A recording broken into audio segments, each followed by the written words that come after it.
When it opens in 2018, Crossrail will connect 28 existing stations to the West End, the City and Canary Wharf through 21 kilometres of new twin-bore tunnels under central London.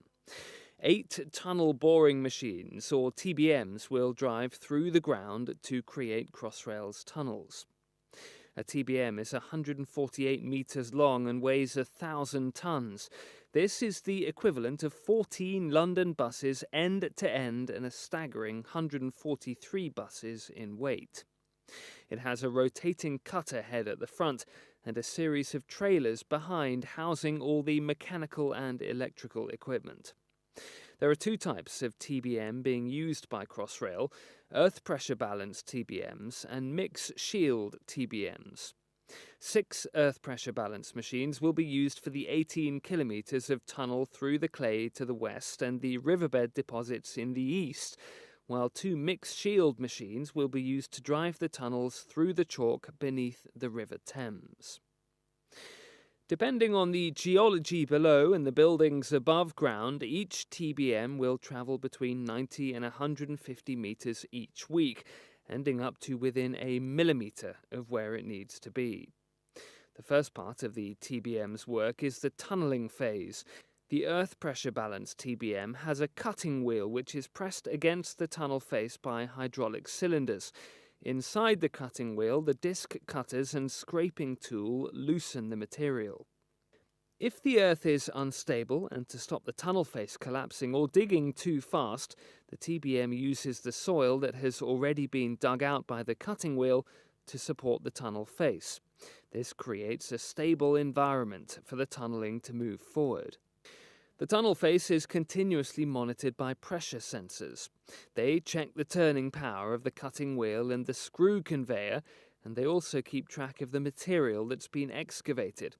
The material is then taken away on conveyor belts. Once the tunnelling phase is done, the cutting wheel and screw conveyor are stopped and the ring building phase starts. A complete tunnel ring consists of several lining segments made of pre-built reinforced concrete. These are made in a special factory above ground.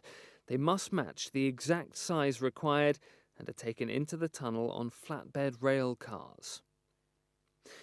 The concrete segments are fed in by the segment feeder and lifted into place using a vacuum. The hydraulic cylinders are temporarily retracted in order to provide enough space for the new segment. The segments are positioned with millimetre precision and held in place by cylinders before being finally bolted into position. The conical keystone is put in from the front to complete the lining ring. Each individual tunnel ring is built in a slightly conical form. This means that curves can be built along the tunnel route by changing the direction of the cone.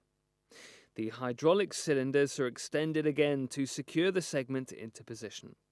During all this work, the people and machines are protected by the shield skin from the saturated ground where water is under pressure. All the readings are displayed on monitors in the central control cabin and fed back to the machine operator.